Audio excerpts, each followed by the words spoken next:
किसी भी परीक्षा को देने के लिए एक न्यूनतम समय सीमा क्या होनी चाहिए? ऐसे छात्र जो 2-3-4 अटेम्प्ट दे चुके हैं उनको प्लान बी एक्टिवेट करें। प्रश्न तो यही उठता है कि आखिर प्लान बी कैसे पता करें कि प्लान बी होता ही क्या है? पहली बात तो प्लान बी किसे एक्टिवेट करना है ये आपको जब समझना है। यहाँ पे तैयारी करने आते हैं, बहुत सारे बच्चे रिलेशनशिप में आते हैं, कमिटमेंट में आते हैं। एक फेस कभी ना कभी इस चीज़ का भी सामना करना पड़ता है कि आपस में कुछ टकरार हो जाए, दिल टूट जाना। आपका जो शरीर है और आपकी जो आत्मा है उनके बीच में सामंजस्य बना। अब जो बच्चे 5 घंटे को 10 घंटे में बदलना चाहते हैं, उसके बाद 12 घंटे 15 घंटे, उनको मैं एक सॉल्यूशन देता हूँ। पढ़ाई तो करना चाहते हैं लेकिन मन नहीं लग पाता। हॉबी वो होती है जिसमें मन लगता है और पढ़ाई वो चीज़ है जिसमें मन नहीं लगता है। नमस्कार, जय हिंद। मैं पूजा गिरीश आप सभी का स्वागत करती हूँ श्री रमा एकेडमी में। आज हम लेकर आए हैं श्री रमा एकेडमी का पहला पॉडकास्ट। बहुत समय से बच्चों के द्वारा कई सारे प्रश्न जो हैं वो अलग अलग प्लेटफॉर्म्स के माध्यम से पूछे जा रहे थे, चाहे वो यूट्यूब का कमेंट्स बॉक्स हो या फिर सोशल मीडिया के माध्यम से, जिसमें फेसबुक, टेलीग्राम या फिर इंस्टाग्राम के माध्यम से कई सारे प्रश्न हमारे सामने आए और यूएसजी सर लंबे समय से उन सवालों के जवाब देना चाहते थे। इसीलिए आज हमने इस पॉडकास्ट का आयोजन किया है। इस पॉडकास्ट में हम उन चुनिंदा सवालों को शामिल करेंगे जो सवाल लगभग हर विद्यार्थी के द्वारा पूछे जा रहे हैं और प्रत्येक विद्यार्थी जो है इन सवालों के जवाब चाहता है।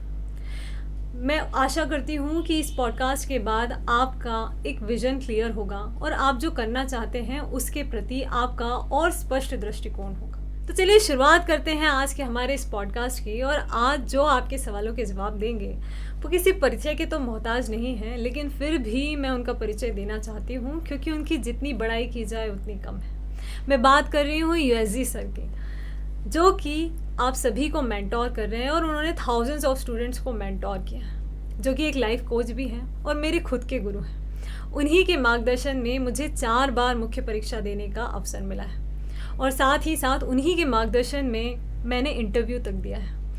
तो स्वागत है सर आपका। आज आपने अपना इतना कीमती समय इस पॉडकास्ट के लिए निकाला, उसके लिए आपका बहुत बहुत धन्यवाद। बिल्कुल वेलकम।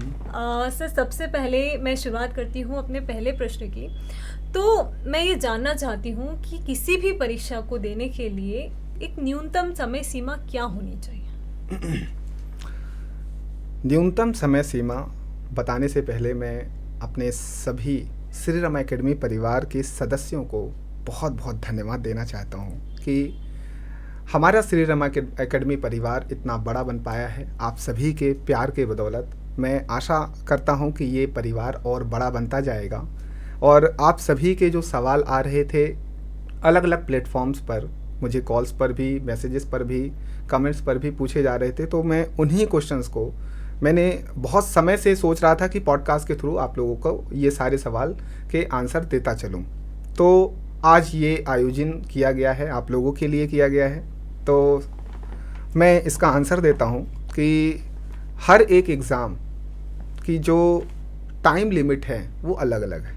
बिल्कुल ठीक है, कुछ एग्ज़ाम हैं जो वनडे एग्ज़ाम हैं, एक बार में आपने एग्ज़ाम दिया और सिलेक्शन आपका। लेकिन कुछ एग्ज़ाम जो बड़े एग्ज़ाम जैसे कि पीएससी, यूपीएससी है, उसमें 3-3 चरण होते हैं आपके, जैसे कि प्री है, फिर मेंस है, फिर इंटरव्यू है। तो इस पूरी प्रोसेस को होने में ही साल भर, 1.5 साल ऐसे लग जाता है। तो आपको तैयारी करने में लगभग साल भर तो लगेगा। जिन छात्रों का फाउंडेशन वीक है उनको मिनिमम 1 ईयर तो लगेगा ही लगेगा, इससे कम समय नहीं लगेगा। शॉर्टकट्स कुछ भी नहीं है, मेहनत तो करना पड़ेगा। ठीक है, तो टाइम जो है वो 2 साल 3 साल इतना भी लग सकता है। तो आप लोगों को कमर कस के बिल्कुल तैयारी में जुट जाना है कि हाँ इतना टाइम लगेगा तो हम इतना देने के लिए रेडी हैं। हड़बड़ाएगा जो, वो बिल्कुल सिलेक्शन नहीं पाएगा। तो निश्चिंत होकर के आपको तैयारी करनी है, फोकस करके तैयारी करनी है। और जो बच्चे 4 साल 5 साल या 2-3 अटैम्प्ट्स दे चुके हैं एग्ज़ाम को, 2-3 बार वो दे चुके हैं लेकिन सफलता हासिल नहीं हुई है, मैं बिल्कुल समझ पा रहा हूँ उनको निराशा होती है ना। तो वो निराश ना हो। ऐसे छात्र जो 2-3-4 अटैम्प्ट दे चुके हैं और 8-8 10-10 साल भी तैयारी करने के लिए जूझ रहे हैं, उनके लिए मैं कहना चाहता हूँ उनको प्लान बी एक्टिवेट कर लेना चाहिए। प्लान बी एक्टिवेट बिल्कुल कर लेना चाहिए, है ना जी। सर ये बहुत अच्छी बात आपने की है कि प्लान बी एक्टिवेट कर लेना चाहिए ताकि उनको एक सही दिशा मिलती रहे। बिल्कुल। लेकिन एक चीज़ मैं आपसे पूछना चाहती हूँ और ये जो प्रश्न है ये काफ़ी चर्चा में भी है कि प्लान बी, जब से हमने एस्पिरेंट सीरीज देखी है तब से TVF प्लान बी जो है, हाँ जी हाँ, YouTube बहुत पर, ज़्यादा चर्चा में है। बिल्कुल। तो सर एक प्रश्न तो यही उठता है कि आखिर प्लान बी कैसे पता करें कि हमारे लिए क्या प्लान बी होना चाहिए और प्लान बी होता ही क्या है? देखो, प्लान बी जो है, पहले तो मैं 2 तरीके के स्टूडेंट को कैटेगराइज कर लेता हूँ। पहले टाइप के स्टूडेंट्स जो अभी फ्रेशर हैं, जिन्होंने ग्रेजुएशन अभी पास किया है और तैयारी शुरू की है, या ग्रेजुएशन के साथ में तैयारी कर रहे हैं, या अभी बहुत कम समय हुआ है, पिछले 6 महीने 1 साल से तैयारी कर रहे हैं। तो ऐसे छात्र से मैं कहना चाहता हूँ, आपको प्लान बी के बारे में सोचना भी नहीं है, ये भी नहीं सोचना है कि प्लान बी होता क्या है। ठीक है, मैं उन छात्रों को प्लान बी के बारे में बताना चाहता हूं जो 2-3 अटेम्प्ट दे चुके हैं, है ना, और आगे अभी उनका कितना समय लगना है, अभी इस पर असमंजस का बिल्कुल बना हुआ है, असमंजस बना हुआ है। तो जिन छात्रों ने 3-4 अटेम्प्ट्स दे दिए हैं, 3-4 साल दे दिए हैं, परंतु अभी सिलेक्शन नहीं हुआ है, तो उनको प्लान बी एक्टिवेट करना है। तो पहली बात तो प्लान बी किसे एक्टिवेट करना है ये आपको समझना होगा। अब प्लान बी है क्या, मैं आपको बताता हूं इसके 2 तरीके जी। पहला तरीका आपको समझना होगा कि आप किस एजुकेशनल बैकग्राउंड से बिलोंग करते हैं, और दूसरा आपकी हॉबी क्या है। 2 तरीके हैं आपको प्लान बी एक्टिवेट करने के, एक तो हॉबी और एक आपका एजुकेशनल बैकग्राउंड।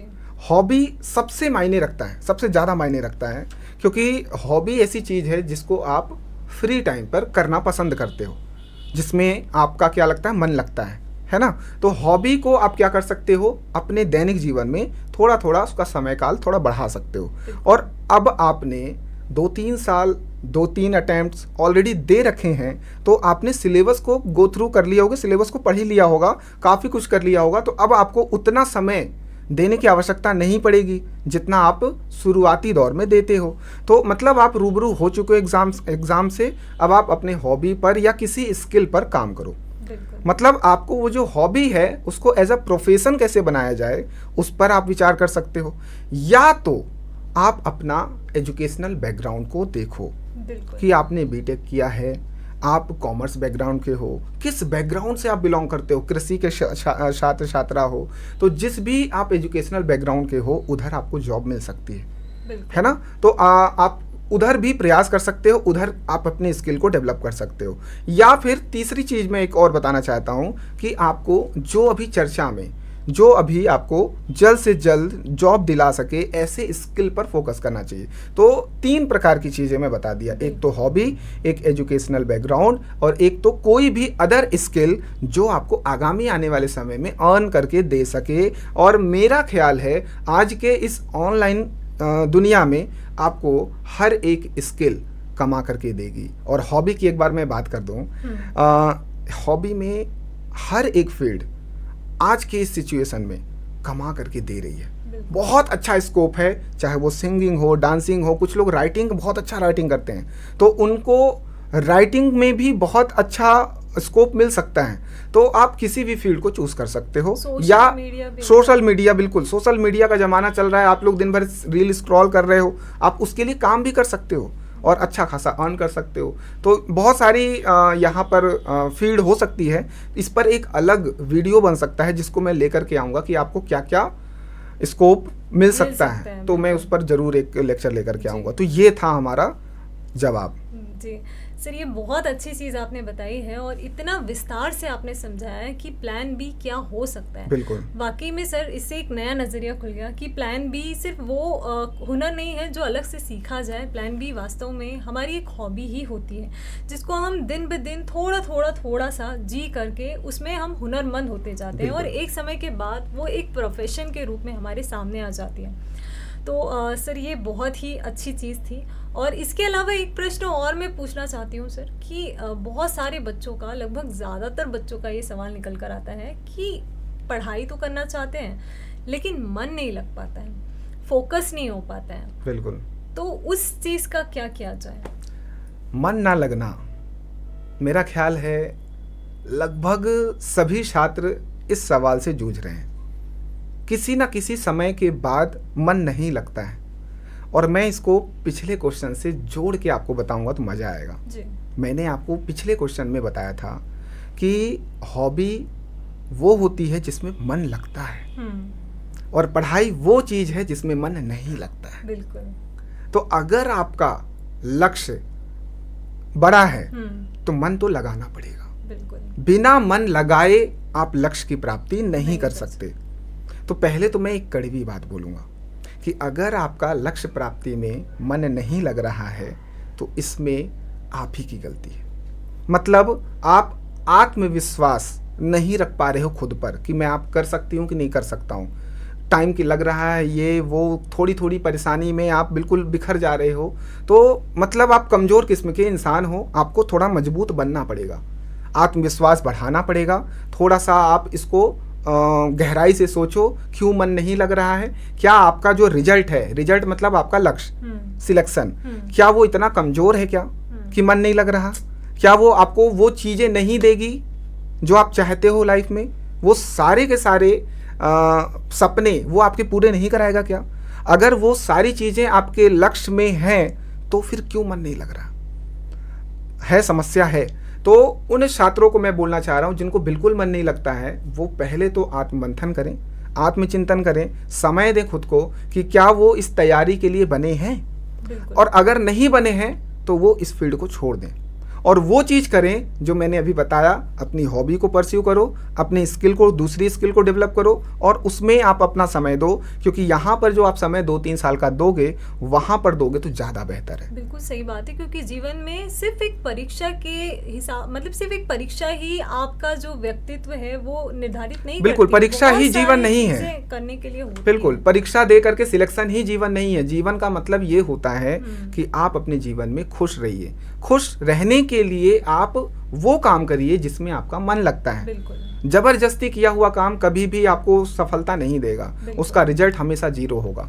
तो आपको इस बात का ध्यान रखना पड़ेगा।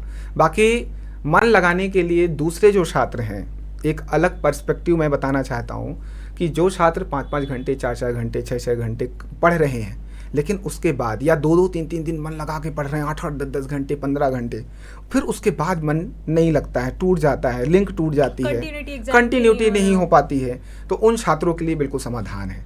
पहले वाले छात्रों के लिए कोई समाधान नहीं है। उनको आत्मचिंतन करना पड़ेगा, फोकस करना पड़ेगा, आत्मविश्वास बढ़ाना पड़ेगा, मोटिवेशन लाना पड़ेगा, देन डट करके काम करना पड़ेगा।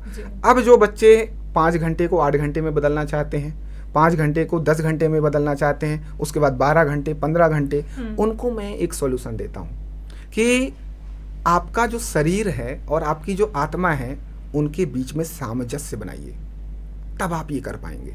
और ये कैसे होगा? इसका तरीका है, या तो आप एक्सरसाइज करो, बिल्कुल, योगा करो, मेडिटेशन करो, आप अपने मन को कंट्रोल करो कि 2-3 घंटे के बाद क्यों भाग रहा है इधर उधर, क्यों इसको पकड़ो, इसको कहीं इधर उधर मत जाने दो, क्यों इधर उधर जा रहा है। अट्रैक्शन, हमें हर दूसरी ऐसी चीज़ों पे अट्रैक्शन फील हो रहा है जो हमारे लिए नुकसानदायक है। लड़का है तो लड़की की तरफ, लड़की है तो लड़के की तरफ, या कहीं मोबाइल में स्क्रॉलिंग कर रहे हैं, कहीं इंस्टाग्राम है, कहीं फेसबुक है, सोशल मीडिया है। तो सबसे बड़ा डिस्ट्रैक्शन आपके मोबाइल, हाथ में मोबाइल है, बाकी आपका सोशल लाइफ है। तो इन सभी डिस्ट्रैक्शन से आपको बचना पड़ेगा, और डिस्ट्रैक्शन से बचने के लिए आपको थोड़ा सा मेडिटेशन का सहारा, योगा का, एक्सरसाइज का, आप जिम ज्वाइन कर लो, थोड़ा सा कुछ ऐसा अपने जीवन में परिवर्तन लाओ जो आपको सकारात्मक करे और आपके फोकस को बढ़ाए। और आपका शरीर ही सब कुछ है साथियों। शरीर से जितना हो सकता है आप काम ले सकते हो। आपका शरीर अमूल्य है इस जीवन में, बिल्कुल ठीक। और मैं एक चीज़ इसमें ऐड करना चाहता हूँ, थोड़ा लंबा हो रहा है, परंतु मैं बोलना चाहता हूँ कि जो शरीर है वो एक इंजन की भांति है। अगर आप एक गलत इंजन में गलत तेल डाल देते हो, गलत फ्यूल डाल देते हो, तो वो इंजन खराब हो जाता है। सेम हमारा शरीर भी गलत खाने से हमारा शरीर में विकार, शरीर जो है वो अलग अलग बीमारियों से ग्रसित हो जाता है। तो अगर आप पेट्रोल की गाड़ी में डीजल डाल दो, डीजल की गाड़ी में पेट्रोल डाल दो, तो बिल्कुल सी बात है, सही सी बात है कि वो गाड़ी खराब ही हो जाएगी। तो हमको भी वही खाना खाना है जो हमारे शरीर के लिए बना है। कचरा, ऑयली खाना, ये सब खाना हमारे लिए नहीं है, अवॉइड करो। कम से कम खाओ, जितना ज़रूरत हो बस उतना ही, ऐसा नहीं कि बिल्कुल बस दिन रात उसी पे जी रहे हैं। ठीक, तो इस पर आपको थोड़ा सा फोकस होना पड़ेगा ताकि फोकस बना सको।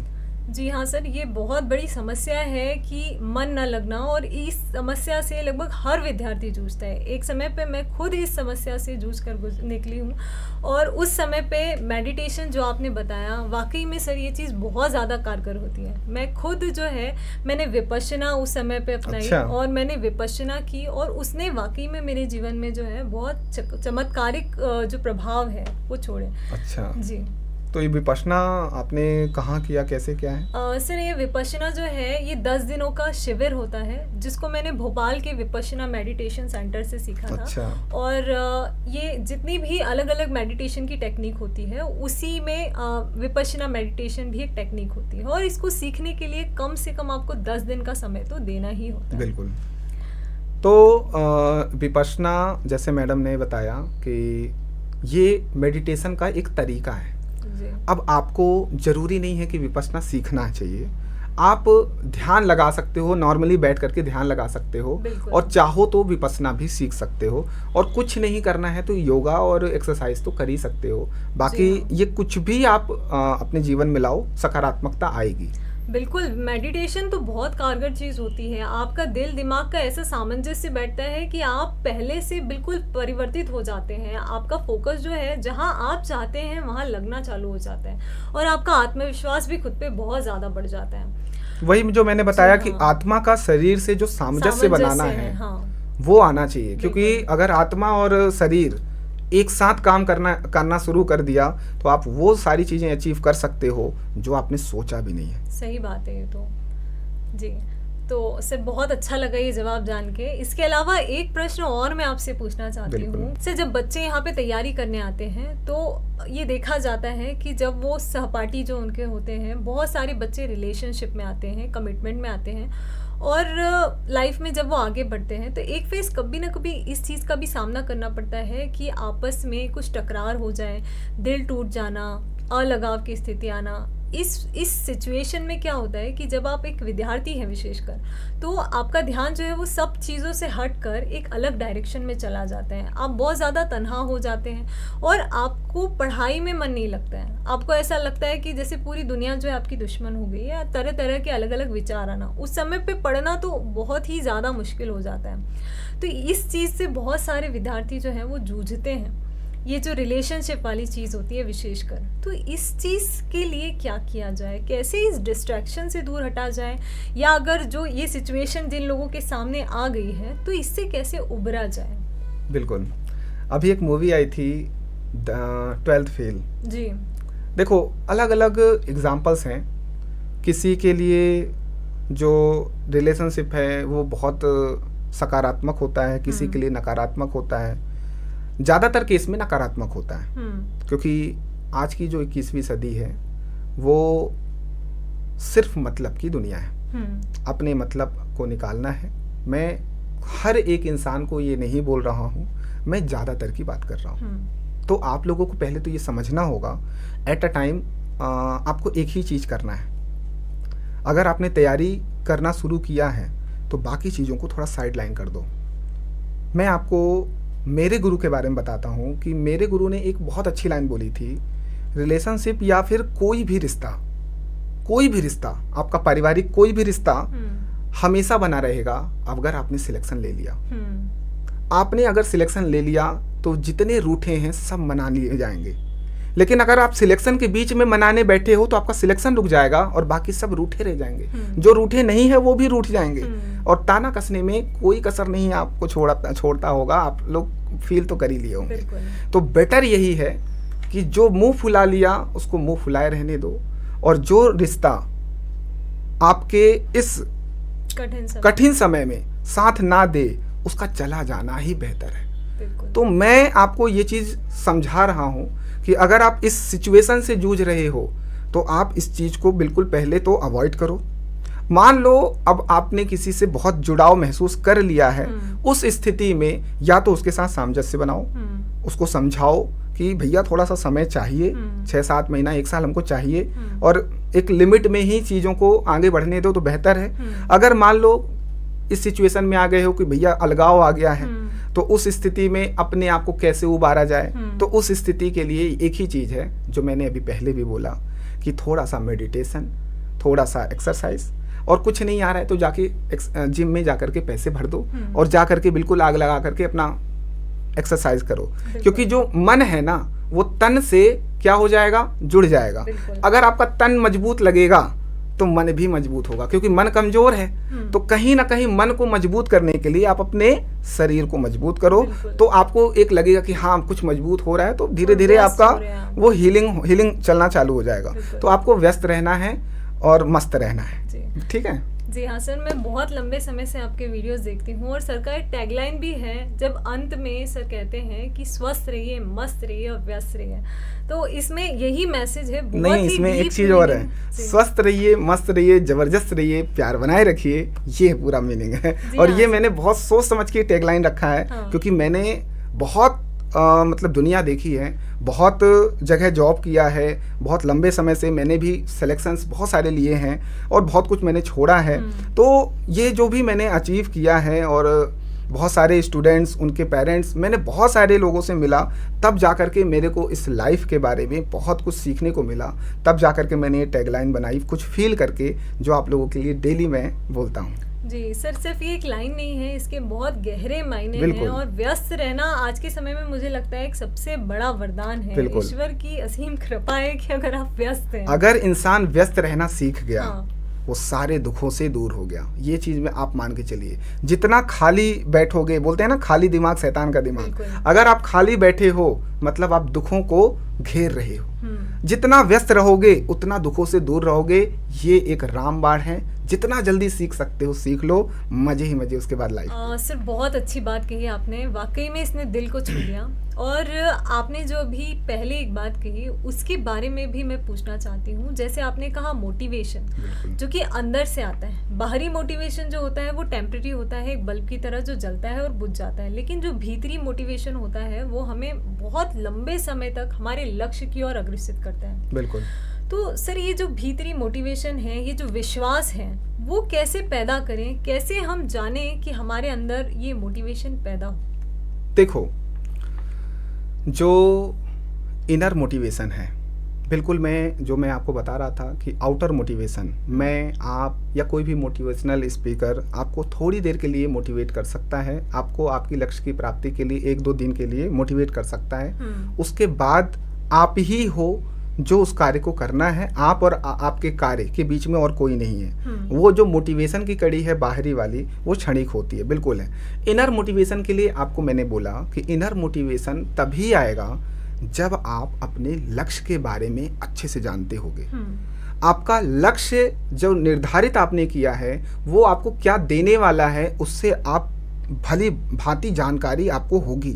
और आप लोगों को होने के बावजूद भी अगर मोटिवेशन नहीं आ रहा है तो ये आपकी गलती है। तो मेरे साथियों, मैं आपको कहना चाहता हूँ, इसके लिए एक एग्जांपल देना चाहता हूँ कि अगर आप अपने समय को बर्बाद कर रहे हो, क्योंकि मोटिवेशन के लिए और कोई एग्जांपल ही नहीं है, अगर आप अपने समय को बर्बाद कर रहे हो तो उसको कुछ इस तरीके से समझ सकते हो कि आप अपने अपने हिसाब से अपना 1 मिनट कुछ रुपए में तय कर दो कि मैंने 1 मिनट अगर खराब कर दिया तो 10 रुपए मैंने खराब कर दिया, 2 मिनट खराब कर दिया तो 20 रुपए खराब कर दिया, 1 घंटे खराब किया तो मैंने अपने हिसाब से 500 रुपए, 1000 रुपए, जितना भी आप आकलन करना चाहो कर सकते हो।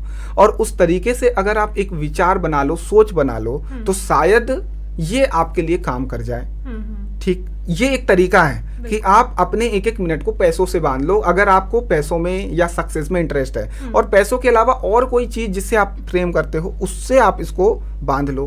आपके माता पिता को आप देखो, उनसे बातचीत करो, अपनी स्थिति को जानो कि आपकी स्थिति क्या है। मैं ये मानता हूं कि जो गरीब स्टूडेंट है, जिनके पास संसाधन नहीं है, उनसे बड़ा मोटिवेशन कोई नहीं पाता है। बिल्कुल सही बात। और उनको किसी मोटिवेशन की जरूरत ही नहीं होती है।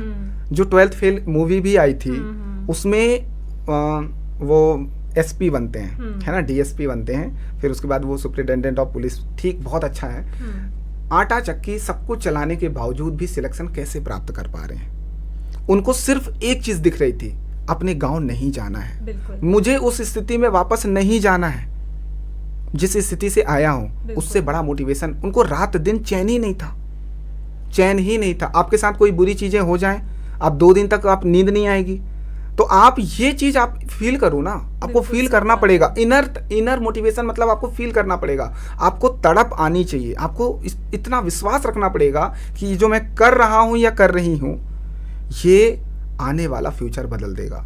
अगर मैं गलत कर रही हूँ, गलत कर रहा हूँ, तो आने वाला फ्यूचर, आने वाला कल वो गलत ही होगा, अच्छा नहीं होगा। आज जो आप बो रहे हो वही कल काटोगे। तो आपको विश्वास रखना पड़ेगा खुद पे, उस भगवान पे। हरिवंश राय बच्चन जी ने भी एक लाइन इसी में कहा था कि मन का हो तो अच्छा, ना हो तो और भी अच्छा, क्योंकि उसमें ईश्वर की इच्छा होती है।